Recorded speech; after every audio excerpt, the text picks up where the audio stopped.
Gracias a Dios por su bendición y porque nos permite estudiar juntos también la palabra.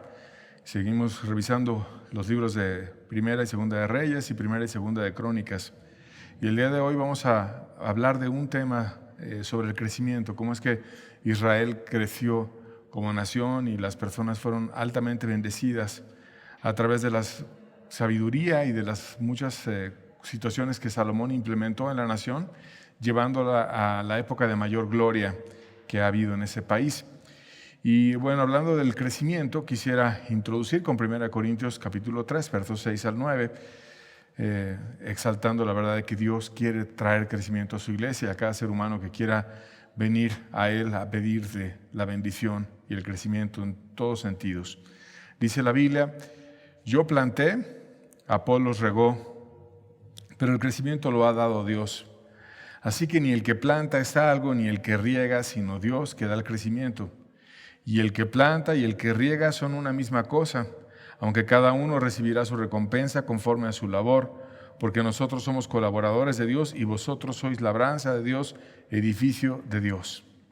Y aquí está hablando el apóstol Pablo, presentándose a sí mismo como una persona que fue empleada por Dios, por así decirlo, para bendecir a su iglesia, y también menciona a otro, a Apolos. Pero él dice claramente, a pesar de ser apóstol, yo no hice nada. El crecimiento y la bendición la trae Dios, y Él es el que hace que la iglesia se levante, el que viene, la bendice, la madura, y nosotros simplemente somos colaboradores a los cuales Dios algún día va a llamarnos a cuentas y nos va a dar según lo que hubiéramos hecho en nuestra labor. Pero la bendición no es por nosotros, la bendición es por Dios. Y esa bendición se vio mucho en el tiempo de Salomón, así como en el tiempo de David hubo una bendición especial para quitar la cobardía y para meter en el corazón de Israel la fe, cuando todo el pueblo estaba acobardado y nadie quería enfrentar a Goliat. En la época de su hijo, de Salomón, vino un auge en el conocimiento, en la revelación de Dios, y un crecimiento en la nación en muchos sentidos. Y vamos a estar viendo esas formas en las cuales la nación fue creciendo. Primero que nada, quisiera explicar que el primer eje de crecimiento fue darle lugar a Dios como el centro de la vida personal. Primera de Reyes, capítulo 9, verso 25, dice: y ofrecía a Salomón 3 veces cada año holocaustos y sacrificios de paz sobre el altar que él edificó a Jehová, y quemaba incienso sobre él que estaba delante de Jehová, después de que la casa fue terminada. Entonces, Salomón fue una persona que hizo el templo, y que no solamente fue como una obra o un monumento, sino que fue algo que él utilizó como un medio de gracia. Él iba a adorar a esa casa que estuvimos describiendo la semana pasada, con todas las situaciones que hubo en signos y en muchas verdades que estaban ahí. Y 3 veces al año, conforme a la ley de Moisés, él iba junto a toda la nación y adoraban y hacían fiestas nacionales. Y en esas fiestas, que no era un evento religioso muerto, sino que era un evento donde había un Dios vivo y ellos se encontraban verdaderamente con Dios y Dios moraba ahí, Dios les daba el crecimiento. Y dice la Biblia que Dios siempre trae crecimiento. De hecho, hay 3 niveles de crecimiento, lo dice en el Nuevo Testamento. Puedes venir a crecer a 30 por 1, a 60 por 1 o a 100 por 1, pero siempre hay crecimiento. Es imposible que un verdadero cristiano no pueda crecer, no pueda multiplicarse, en su vida no pueda madurar. Dios siempre viene y trae el crecimiento. Y Jesucristo habló de que Él puede renovar el corazón, como ellos iban 3 veces al año a hacer mini retiros y estar adorando a Dios y estar con Él. Y Jesucristo puede traer esa bendición de una manera muy ágil, muy rápida y continua, porque finalmente el mismo Dios del Antiguo Testamento es el Dios que se vino a revelar hecho carne a través de Jesucristo. Juan 7:38, para complementar esta verdad, dice: el que cree en mí, como dice la Escritura, de su interior correrán ríos de agua de vida. El que cree en mí, como dice la Escritura, de su interior correrán ríos de agua de vida. Y hay muchos pasajes que se refieren a la vida y al agua en la Biblia. Por ejemplo, en el libro de Isaías hay una promesa de que Dios iba a hacer que el desierto reverdeciera. Y los israelitas del día de hoy creyeron esa promesa, la tomaron y empezaron a cuidar el agua con mucho ahínco y a cambiar la forma en la que hacían los sistemas de riego, y el desierto literalmente lo han cambiado en un huerto de vida y de bendición, y han transformado la situación del país, y ahora es uno de los países que más produce en muchos ámbitos y áreas de la agricultura, a pesar de que no tienen una población excesiva, pero tuvieron una confianza en Dios. Y esto no es sino que una alegoría, que Dios cumplió su palabra en un sentido físico e hizo que el desierto produjera. Pero no es solamente en un sentido físico que Dios puede hacer que un desierto produzca, sino que Cristo prometió un agua, y no como esa agua que es la que se utiliza para que puedan los frutos de la tierra ser cultivados y poder recoger muchas frutas en los huertos que ellos han plantado, sino que una agua que da Jesucristo, que la describe como un agua de vida, que es un agua que trae libertad, que trae paz, que trae amor, que trae bendición, que cambia el corazón, y que Jesucristo la dio cuando Él vino y cuando la gente se acercó a Él, y también la dio en la época antigua cuando ellos iban a adorar al templo de todo corazón y empezaban a tener revelaciones de Dios.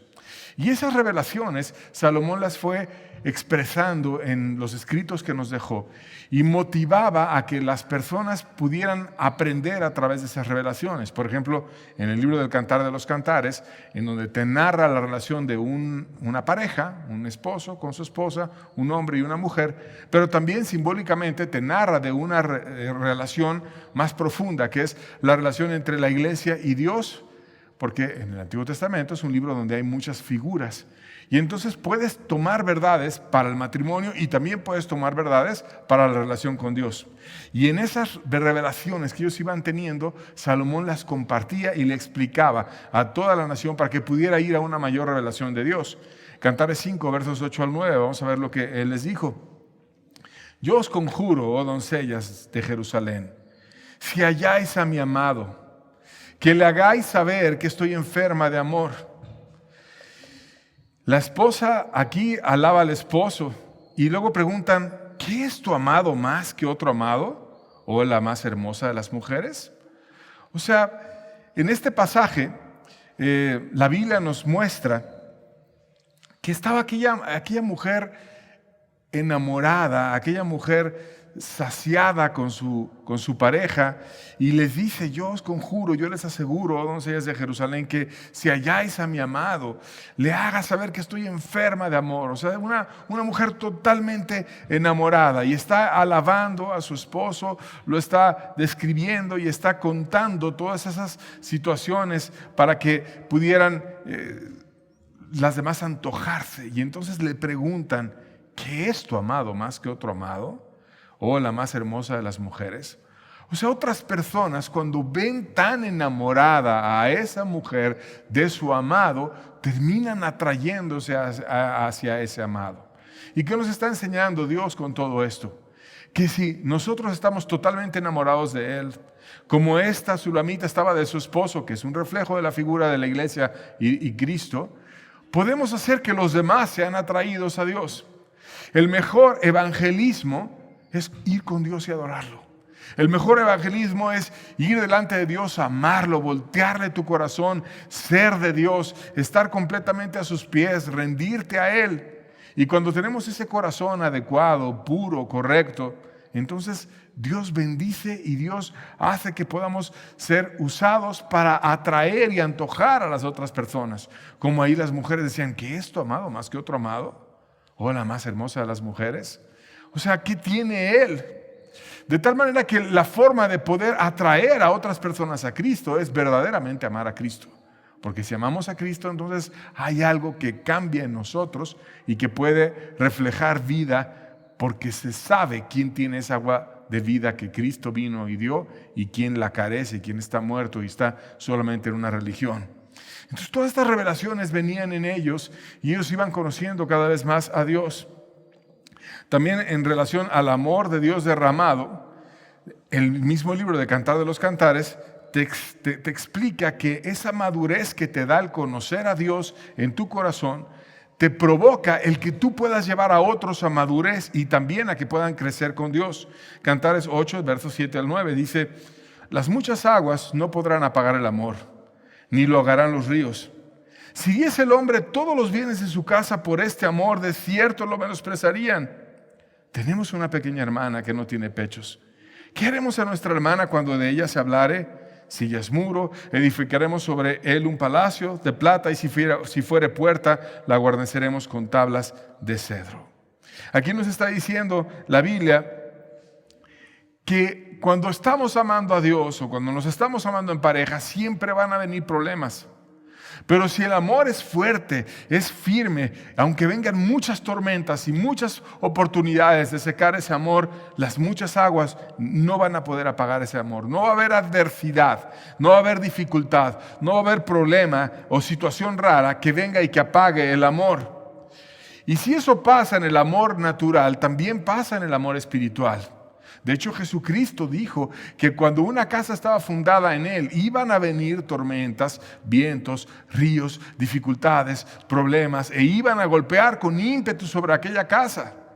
Y si nuestra fe está basada realmente en la roca y estamos confiando en Cristo, cuando vengan esos problemas, no se va a caer la casa, sino vamos a descubrir más su fuerza, su ayuda y su bendición. De tal manera que esa pareja que amaba a Dios con todo su corazón puede entonces llevar a otros a madurez. Y dice, después de estar fortalecida en el amor de Dios, después de vencer las dificultades y las tormentas y los problemas, y aunque vinieran 1000 tormentas, no se apagó el amor.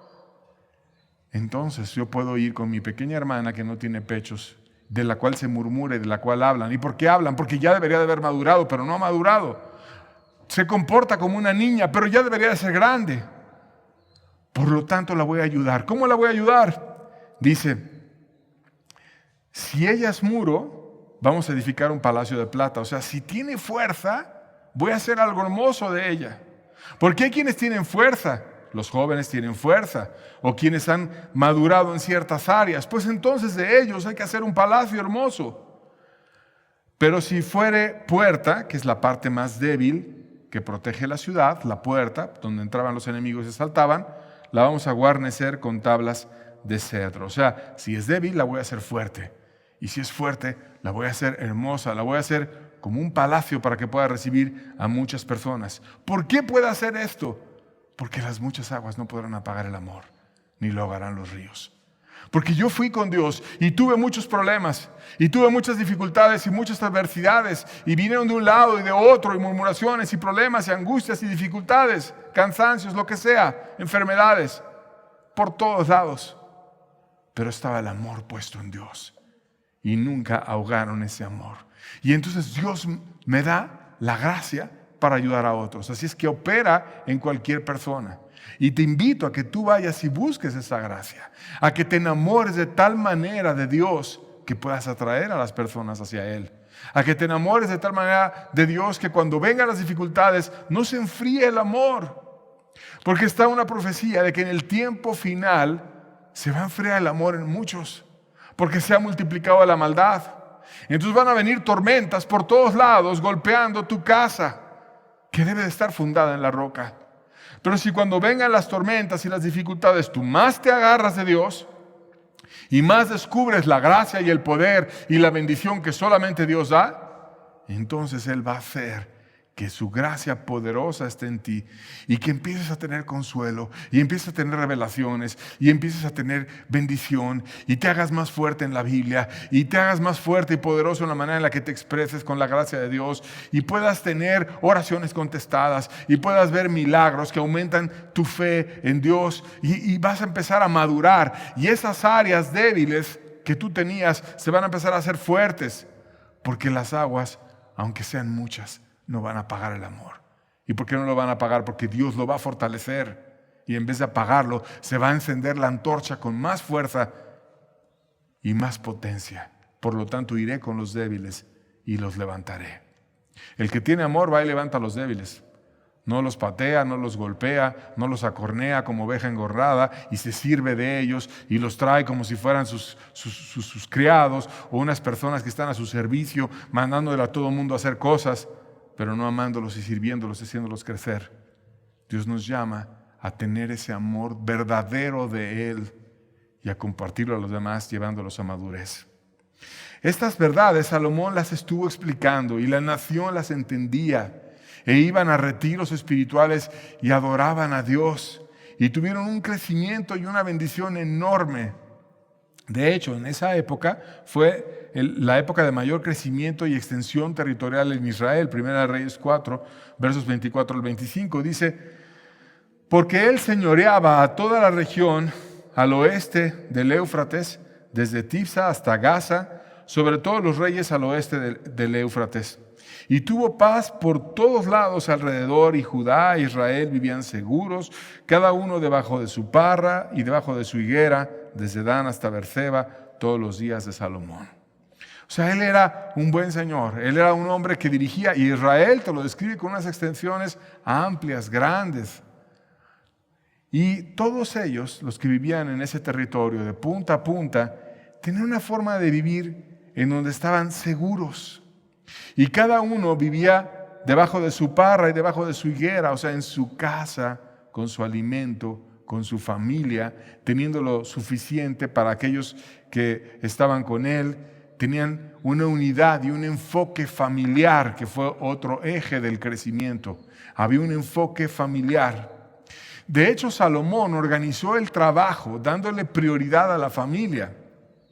Primera de Reyes, capítulo 5, versos 13 y 14, la primera del 14, dice: y el rey Salomón decretó leva en todo Israel, y la leva fue de 30,000 hombres, los cuales enviaba al Líbano de 10,000 en 10,000 cada mes por turno, viniendo así a estar un mes en el Líbano y 2 meses en sus casas. Fíjate qué interesante.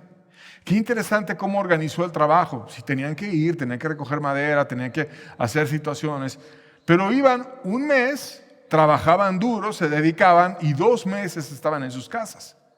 Entonces, es interesante. Trabajaron un mes fuertemente, estaban de comisión, por así decirlo, como lo solemos decir en palabras actuales. Un mes, pero 2 meses estaban en su casa. ¿Por qué les daba tanto tiempo en su casa? Para que cuidaran a su esposa, para que vieran a sus hijos, para que crecieran a los suyos. Le daba prioridad a la familia. Porque nunca debemos de estar tan preocupados ganándonos la vida que te olvides de vivir la vida con aquellos a quienes tú amas. Y Salomón sabía eso. No deben de estar tan afanados en el trabajo que se olviden de su esposa. Deben de estar con su esposa, con su hijo, deben de cuidar su casa y deben de estar dedicados a aquello que yo los quiero, que es estar tranquilamente en su casa, bajo su higuera, bajo su parra, teniendo su bendición, su gracia, y conmigo detrás de ellos, protegiéndolos, todos ellos seguros y adorándome y buscando juntos a Dios. En el aspecto familiar, les enseñó a las parejas a alimentar el amor entre ellos, el amor mutuo. Cantares 2, versos 4 al 6, dice: me llevó a la casa del banquete, y su bandera sobre mí fue amor. Sustentadme con pasas, confortadme con manzanas, porque estoy enferma de amor. Su izquierda esté debajo de mi cabeza y su derecha me abrace. Aquí está hablando de cómo vivir en parejas como un banquete continuo. Y te dice que hasta la bandera que puso ese hombre que logró convencer a su pareja fue amor. O sea, le cambió el corazón. Cuando llegó ahí tenía un corazón de una forma y le cambió el corazón, y ahora destilaba amor para todos lados.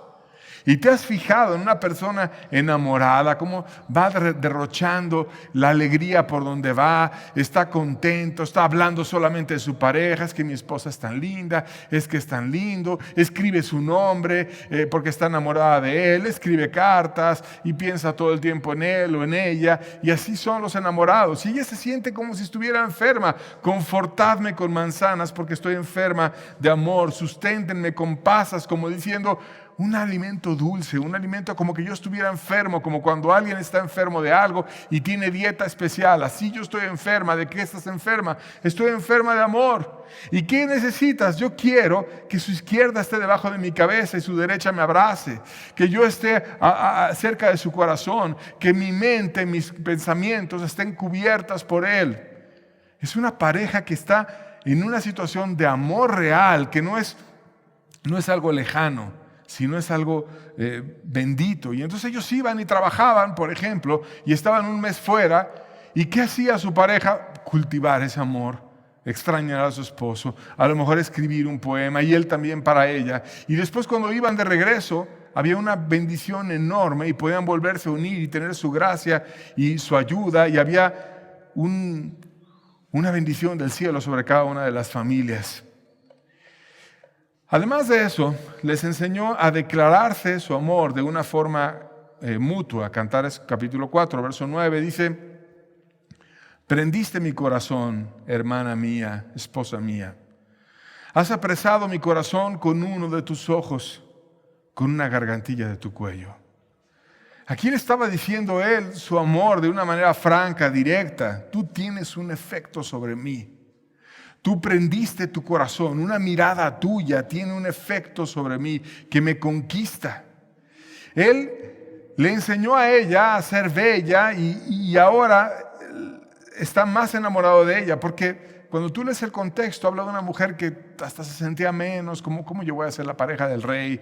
¿Cómo yo me voy a estar suficiente para ser su esposa? Yo soy del campo, pero él va, la viste, le da una gargantilla para su cuello, la lava, le dice: no eres menos, tú eres la más hermosa de las mujeres, y la empieza a exaltar, le ayuda a tener una autoestima y un valor, situación que todo hombre debe hacer con su mujer.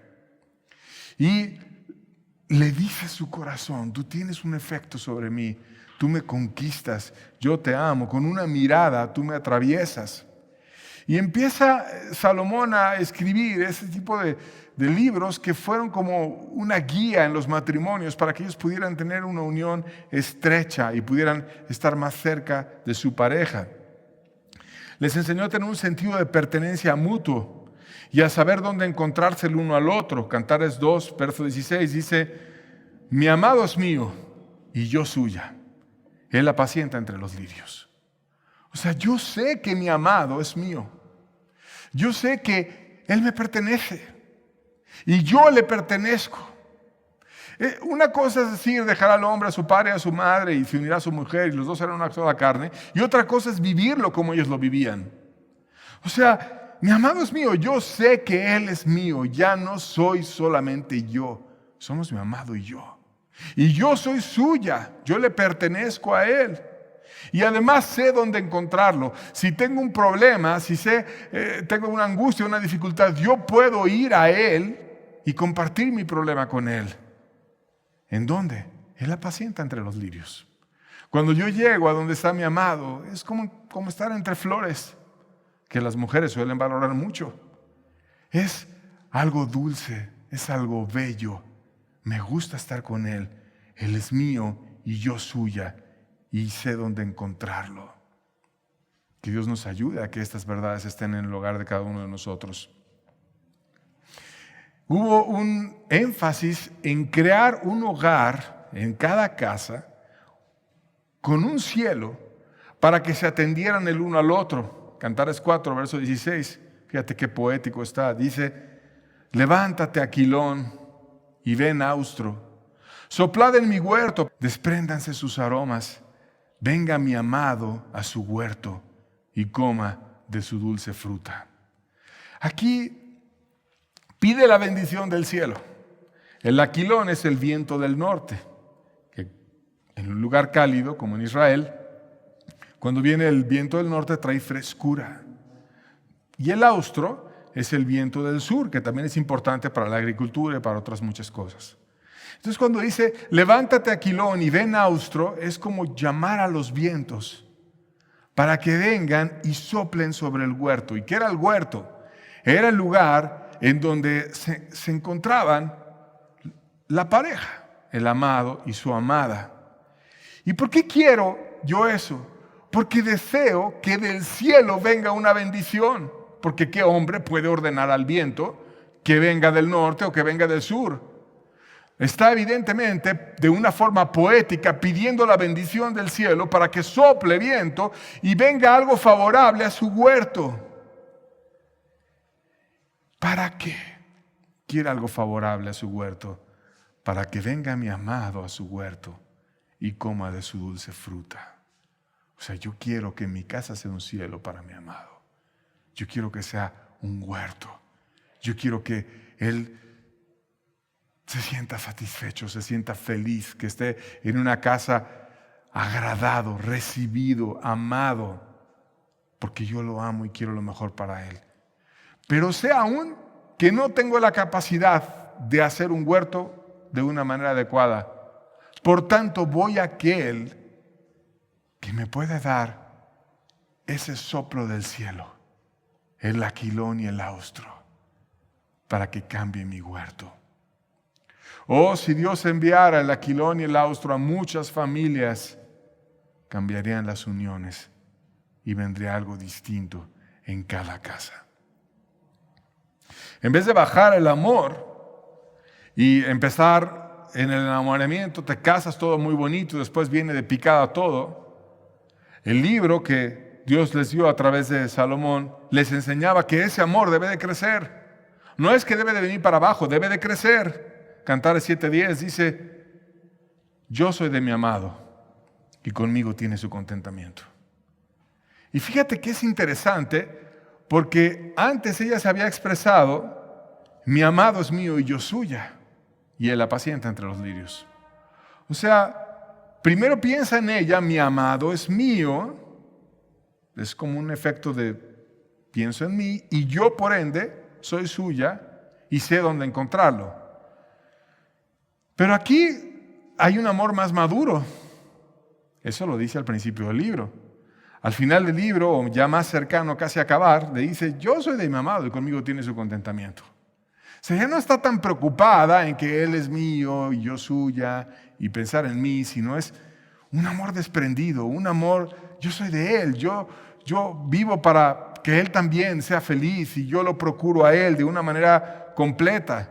Y aunque lo dice para una mujer, aplica también para un hombre, ya sea para un hombre o para una mujer. Las verdades de la Biblia es que el amor en pareja madure y no venga menos, sino venga cada vez a más. Exista una mayor entrega y una mayor bendición. Además de enseñarles el amor en la familia, restauró las ciudades a través del trabajo. Primera de Reyes capítulo 9, versos 17 al 19 dice, restauró pues Salomón a Geser y a la baja Bet-Orón y a Balat y a Tadmor en la tierra del desierto. Asimismo todas las ciudades donde Salomón tenía provisiones y las ciudades de los carros, las ciudades de la gente de a caballo y todo lo que Salomón quiso edificar en Jerusalén, en el Líbano y en toda la tierra de su señorío.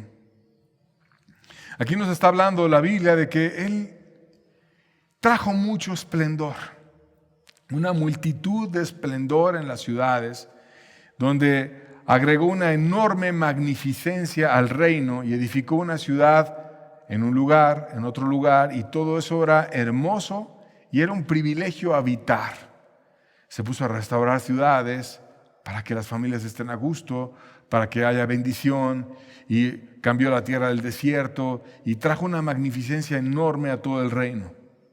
También restauró los puertos y enseñó a los suyos a través de quienes eran buenos en esas actividades que Israel estaba incursionando, para que pudieran ser buenos marineros. Por ejemplo, los hizo prosperar a través de los hombres de Tiro. Primera de Reyes 9, versos 26 al 28, lo vamos a leer. Dice, hizo también el rey Salomón naves en Ezión-Geber, que está junto a Lot en la ribera del Mar Rojo, en la tierra de Edom, y envió Hiram en ellas a sus siervos, marineros y diestros en el mar, con los siervos de Salomón, los cuales fueron a Ofir y tomaron de ahí oro, 420 talentos, y lo trajeron al rey Salomón.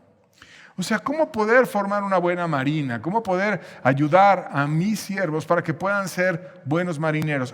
Los de allá, los de Hiram, ellos son buenos marineros. Entonces voy y hablo con él y le digo que me envíe a sus trabajadores para que le enseñen a los míos cómo guiar el barco, cómo hacerlo. Y Salomón hizo equipo con los que tenían experiencia en manejar el mar, en hacerlo bien, para que pudieran los suyos aprender. En otras palabras, les enseñó a los suyos a ser mejores poniéndole cerca a los mejores.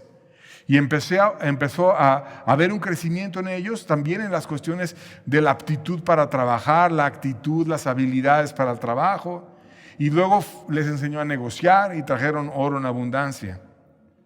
Sobre el trabajo, les dejó clara que la diligencia tiene una bendición contrastada con la pereza que reflejaba una inconversión.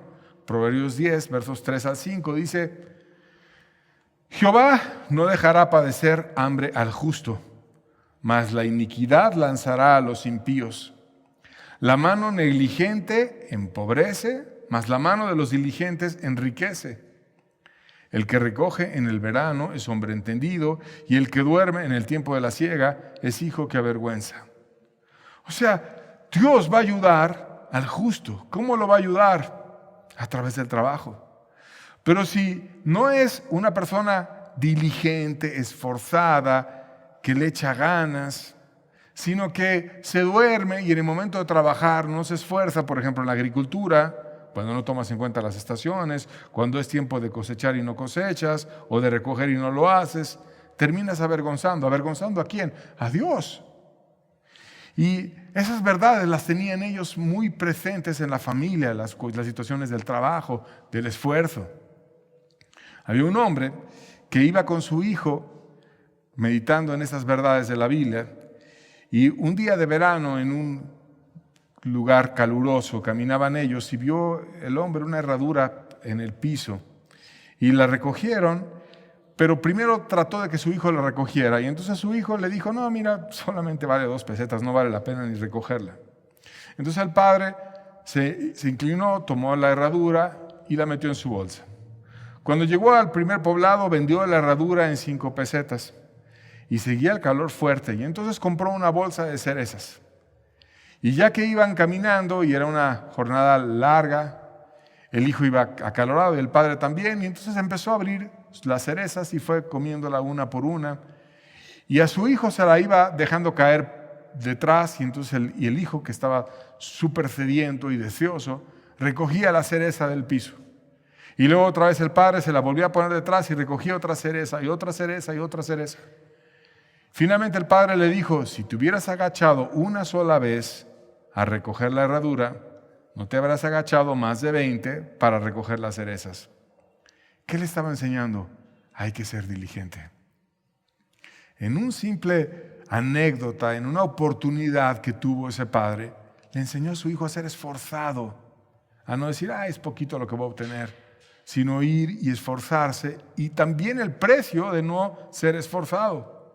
Esas verdades, como ese padre lo hizo con su hijo, Salomón le enseñó con toda la nación. Aún exhortó que el que no trabajaba, finalmente no iba a tener nada. Proverbios 6, versos 9 al 11 dice: perezoso, ¿hasta cuándo has de dormir? ¿Cuándo te levantarás de tu sueño?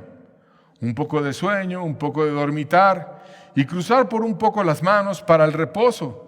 Así vendrá tu necesidad como caminante y tu pobreza como un hombre armado. Aquí te está enseñando la Biblia: la pereza genera costumbre. La pereza es una carga, como dijo un escritor, pero a la larga hace callo y te terminas como acostumbrando y la empiezas a ser parte de ti. Entonces viene Dios y avergüenza al perezoso y le dice: ¿hasta cuándo vas a dormir?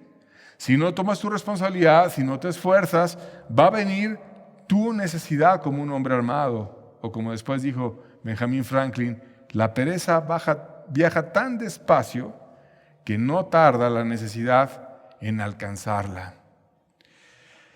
Aún Salomón les advirtió de que podrían caer en amargura si no se esforzaban, y los animó entonces a tener diligencia. Proverbios 13, verso 4 dice: el alma del perezoso desea y nada alcanza, mas el alma de los diligentes será prosperada.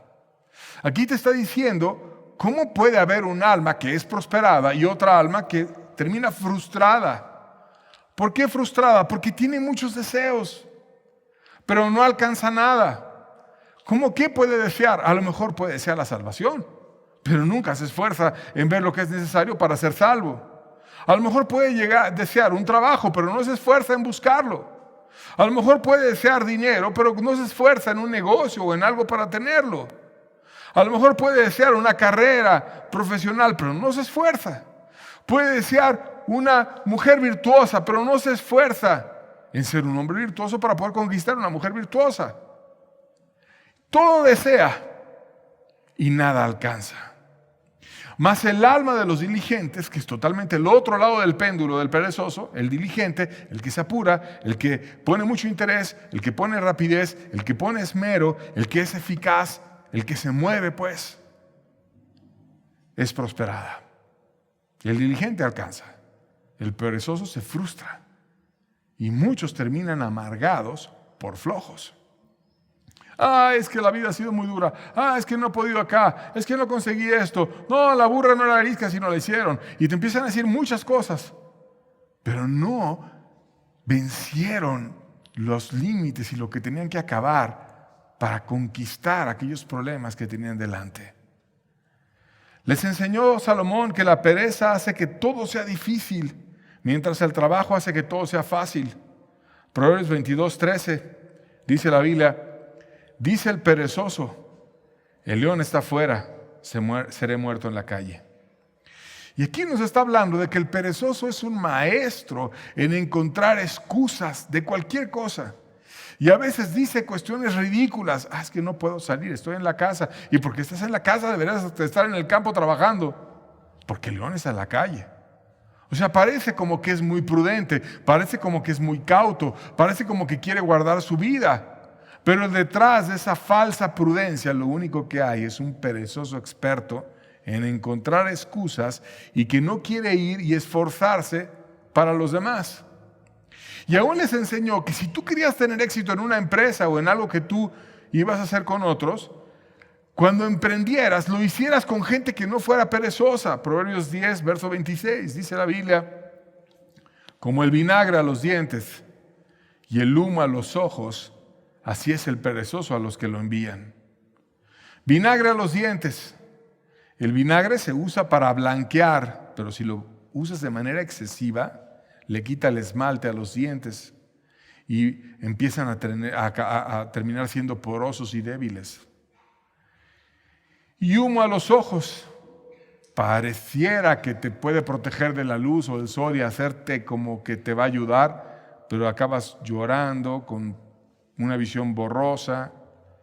En pocas palabras, el perezoso parece que te va a ayudar, como si te limpiara los dientes o como si te quitara el trabajo de encima, pero termina dejándote más débil y medio ciego, con una visión borrosa, con los ojos llorando, porque te aliaste con alguien que es perezoso. Y a todo le va a encontrar cómo no. Esa gente negativa que siempre está pensando en cómo no, cómo no, cómo no. Muchas veces lo único que hay detrás de esa actitud es pura flojera, que no quieren pensar como sí. No son industriosos, no le buscan cómo hacer las cosas. Están en un derrotismo que no se quieren mover para vencerlo porque finalmente es más cómodo y duermen más.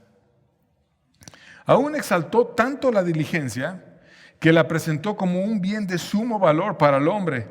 Proverbios 12, versos 24 y verso 27 dice: la mano de los diligentes señoreará, mas la negligencia será tributaria. El indolente ni aún asará lo que ha cazado, pero a ver, precioso del hombre es la diligencia. Aquí está diciendo, si tú eres diligente, subes, creces, subes a mejores posiciones, avanzas, vas hacia adelante. Pero cuando no eres diligente, ni lo que cazas te comes. Porque de repente un flojo hace algo y ¡paz! Dispara algo y cae un animal y lo podría comer, pero ¡ay, qué flojera ir por él! Y arrastrar y luego destazarlo y abrirlo y cocinarlo. No, mejor no. Y termina con eso que empezó y que nunca acabó y no lo disfruta. El perezoso está lleno de historias de muchos inicios, pero nunca cosechas. Y por eso acabas frustrado. Y te lo compara con el haber precioso de la diligencia. Había un alfarero en su torno, moldeando una pieza de barro. Y un observador que estaba viendo al alfarero modelar esa pieza le preguntó, cuando metía su mano y estaba formando mientras giraba el torno con el barro ahí, y le dice, oye, el dedo que toca el barro ha de terminar muy cansado, ¿no? Porque pues le estás dando toda la forma a través de ese dedo. Y el alfarero le dijo, no, al contrario, el dedo que toca el barro no es el que se cansa. El dedo que no hace nada es el que verdaderamente se cansa más. Pero el que toca el barro no se cansa. Y exactamente como le pasa a los dedos en la mano del alfarero, le pasa a las personas. Porque dice la Biblia que conforme a tus días serán tus fuerzas. Y si no haces nada y te acostumbras a ser flojo y te levantas tarde y eres lento y pretextudo y siempre buscando cómo no hacer las cosas, terminas viniendo menos, sin satisfacción, sin bendición, sin gracia, sin conquistas de nada, con un carácter derrotista. Y Dios quiere que lejos de eso tengamos diligencia. Jesucristo mismo, cuando vino a esta tierra, se presentó como un ejemplo de trabajo y de diligencia. Juan 9:4 dice la Biblia, me es necesario hacer las obras del que me envió, entre tanto que el día dura, la noche viene cuando nadie puede trabajar. Yo tengo una necesidad y va a llegar un momento en el que ya no voy a poder trabajar. ¿Y de qué estaba hablando Jesús? De que iba a tener un momento en el cual dejara Él de estar en esta tierra. Iba a venir la noche, iba a venir la oscuridad, y de hecho cuando Él fue colgado en la cruz, vinieron tinieblas sobre la tierra. Llegó la noche, Dios hecho carne fue muerto por nuestros pecados y ya no pudo trabajar más en esta tierra, aunque lo siga haciendo en el Espíritu. Por tanto, sabiendo Él que tenía los días contados, aprovechaba al máximo el tiempo para hacer las obras del que le había enviado. Yo quiero hacer las obras del Padre. Y por eso Jesucristo se esforzaba mucho en hacer aquello que el Padre le había pedido. Incluso Jesús explicó que surgen falsos ministros precisamente por flojos. Fíjate bien, Lucas 16, versos 1 al 2, dice, dijo también a sus discípulos, había un hombre rico que tenía un mayordomo, y éste fue acusado ante él como disipador de sus bienes. Entonces le llamó y le dijo, ¿qué es esto que oigo acerca de ti? Da cuenta de tu mayordomía, porque no podrás más ser mayordomo. Aquí está Jesús hablando una parábola. ¿Qué dice la parábola? Que había un hombre rico. ¿Quién es el hombre rico? Dios. Dios es el hombre rico. Porque de Él tomamos gracia sobre gracia y porque Él nos ayuda. Y había un mayordomo. ¿Quién es el mayordomo? Un ministro que debe de cuidar los bienes de Dios en esta tierra. En otras palabras, debe de cuidar la iglesia, aquellas cosas que Dios le ha encargado. Y le llama a cuentas el dueño de la iglesia y le dice, ¿qué es esto que oigo de ti? Y él sabe que ya no va a poder ser mayordomo. O sea, Dios tiene sus reglas y no va a tener personas en el ministerio si no cumplen con esas reglas. Pero ¿qué fue lo que pasó con ese falso ministro? Versos 3 al 6 dice, entonces el mayordomo dijo para sí, ¿qué haré?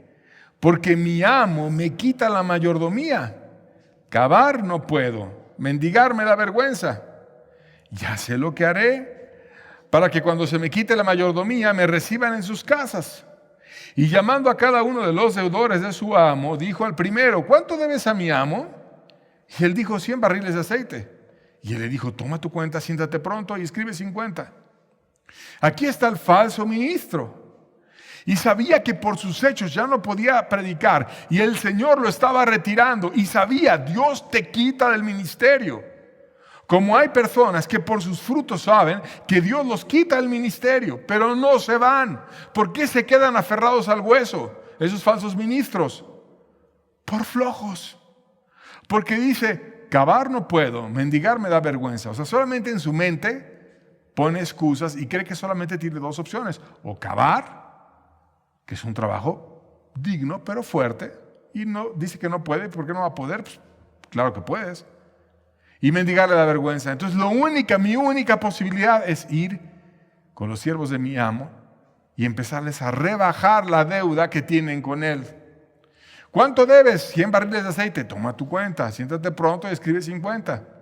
Y van los falsos ministros y empiezan a decirle a la gente: ay, me siento muy mal porque hice muchos pecados, porque hice violaciones, porque hice maldades, hice robos. Y en vez de decirle: oye, tienes que restituir con la gente, tienes que regresar lo robado, Dios te pide amar a tu prójimo. No te preocupes, hombre, tú acepta a Cristo y ya. Le rebajan la cuenta, le hacen una cuenta chiquita. Algo barato. ¿Para qué le hacen algo barato? Para que se quede con el falso ministro al cual Dios ya lo desechó y ya Dios ni siquiera lo considera. Pero el falso ministro se queda con falsas ovejas que están engañadas creyendo que son ovejas porque les lava el cerebro para que se sientan cristianos cuando no lo son. Pero ¿cuál es la raíz de todo eso? Que no quiere trabajar. Cavar no puedo, mendigar me da vergüenza. Gente que empieza a rebajar el estándar y que a todo mundo le da entrada y que al rato la iglesia es un cochinero y que sabe que Dios no lo puso ahí porque ya no califica, pero se queda aferrado al hueso, muchas veces es porque no quiere ir a trabajar, a vender algo, a trabajar de cualquier situación honesta. Es flojo y por causa de esa diligencia en el trabajo se levantan religiones de personas que empiezan a cambiar la doctrina para tener a feligreses que les mantengan a sí mismos sin esfuerzo. Todas estas enseñanzas fueron útiles y lo son en nuestra época y lo fueron en la época de Salomón.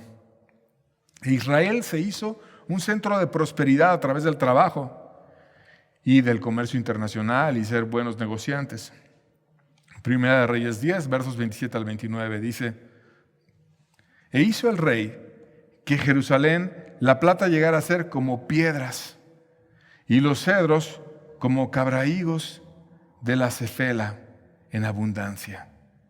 Y traían de Egipto caballos y lienzos a Salomón, porque la compañía de los mercaderes del rey compraba caballos y lienzos y venía y salía de Egipto el carro por 600 piezas de plata y el caballo por 150, y así adquirían por manos de ellos todos los de los reyes heteos y de Siria. O sea, iban y se esforzaban. ¿Y qué obtenían de ese esfuerzo en el comercio internacional? Que la plata fuera tan abundante que perdió su valor. En todos lados había plata. Era tan valiosa como las piedras, había plata en abundancia. Era un lugar majestuoso, toda la nación riquísima.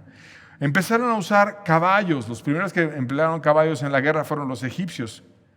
Y eso cambiaba las cosas, se las dabas a un guerrero y se hacían con una ventaja en el momento de la batalla. Entonces Salomón empezó a ver de qué manera utilizaba los caballos.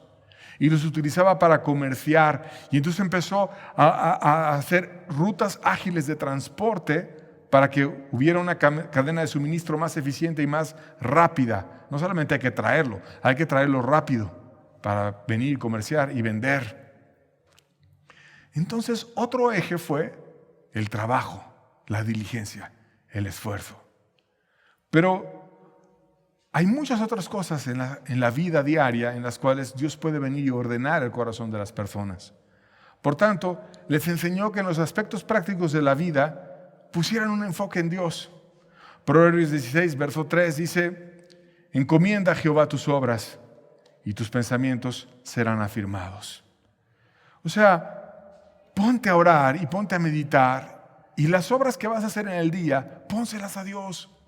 Y encomienda a Dios esas obras que tú tienes por delante, y Dios va a venir y te va a bendecir y va a hacer que tus pensamientos se afirmen, seas más fuerte, estés estable, y Dios te bendiga y te ayude y te afirme y te aconseje. Va a bendecir tu meditación.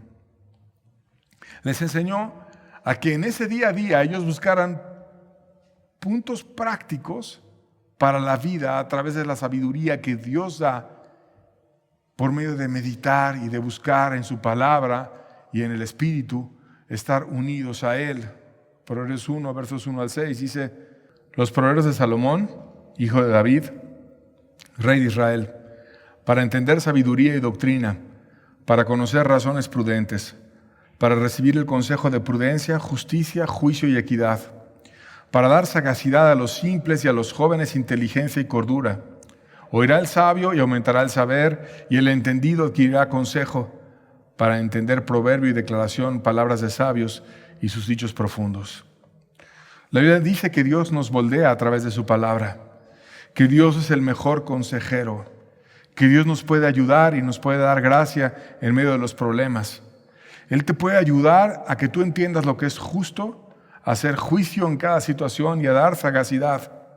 Él puede transformar las vidas. Al simple lo hace sagaz, lo hace sabio, y al sabio lo hace más sabio. De tal manera que cuando vamos acercándonos a Dios y poniendo cada una de las áreas de nuestra vida en sus manos, Él viene y nos bendice y nos cambia. Hay una anécdota en la cual el escultor Miguel Ángel estaba viendo un pedazo de mármol y viéndolo durante mucho tiempo extasiado, un curioso se acercó y le preguntó que si qué él veía, y él contestó: una gran obra de arte, haciendo referencia a lo que él quería hacer con una figura. Y la persona que lo veía simplemente veía un trozo de mármol. Pero si un hombre con habilidades puede ver más allá, no solamente viendo el material, sino aquella obra que va a hacer por medio de él, ¿cuánto más Dios? Si nos ponemos en sus manos, aunque no tengamos sabiduría, aunque no tengamos prudencia, aunque no sepamos cómo guiar a la familia, aunque ni siquiera tengamos la salvación, pero vayamos con humildad a buscar su perdón y su gracia, Él ve mucho más de lo que ese artista podía ver en un pedazo de mármol. Puede tomar nuestras vidas, puede moldearla, puede cambiarla y puede hacer algo precioso. Por tanto, dado que Dios es el que trae el crecimiento, la invitación hoy es a seguir los ejemplos que Dios nos dejó por medio de este rey Salomón cuando prosperó ampliamente la nación.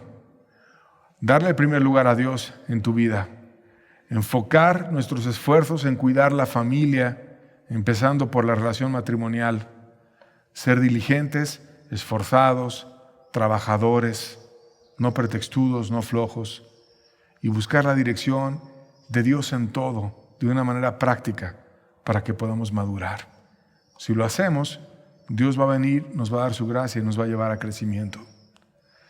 Termino con 1 de Pedro, capítulo 2, versos 2 al 5, hablando de la cercanía de Cristo para llegar a esa madurez y a ese crecimiento. Dice: desead como niños recién nacidos la leche espiritual no adulterada, para que por ella crezcáis para salvación, si es que habéis gustado la benignidad del Señor.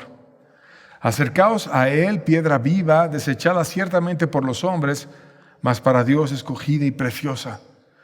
Vosotros también, como piedras vivas, sed edificados como casa espiritual y sacerdocio santo, para ofrecer sacrificios espirituales aceptables a Dios por medio de Jesucristo. ¿Cómo empieza todo esto? Empieza, como decía al inicio del pasaje, desead como niños recién nacidos. El crecimiento se da cuando deseamos como niños recién nacidos la leche espiritual no adulterada. Una leche verdadera, no una palabra toda torcida y toda chueca que salga de un ministro falso, sino la palabra que Dios nos da en la Biblia, que es correcta, que es real. Y nosotros debemos desear las verdades que Dios tiene para nuestras vidas, que nos pueden hacer crecer. Y dice, como un niño que anhela su leche. ¿No te has fijado en las madres cuando le están preparando la leche al niño y está desesperado porque ya quiere la leche? A lo mejor la mamá está con el biberón y la fórmula y lo está batiendo enfrente del niño, pero el niño, no importa que vea a la madre a unos centímetros de él con la leche, está desesperado y está llorando porque no la tiene en la boca, la desea con todo su ser. Así Dios, como ese niño, nos dice que nosotros deseemos la bendición que viene del cielo, que viene de la piedra viva, que es Cristo, quien finalmente es la fuente del crecimiento y quien nos trae la estabilidad y quien nos hace como piedras en su iglesia, escogidas y a la forma que Él quiera, para que podamos también nosotros tener vida y fuerza y llevar a otros a Cristo. Ten ese deseo, busca a Dios, ponlo en primer lugar, cuida tu casa, date por los tuyos, sé diligente y Dios va a hacer maravillas contigo. Con esto termino. Dios les bendiga. Vayamos a practicar estas verdades. Estamos despedidos. Nos vemos la siguiente semana para continuar estudiando juntos estos libros de Reyes y Crónicas. Que tengan buena tarde.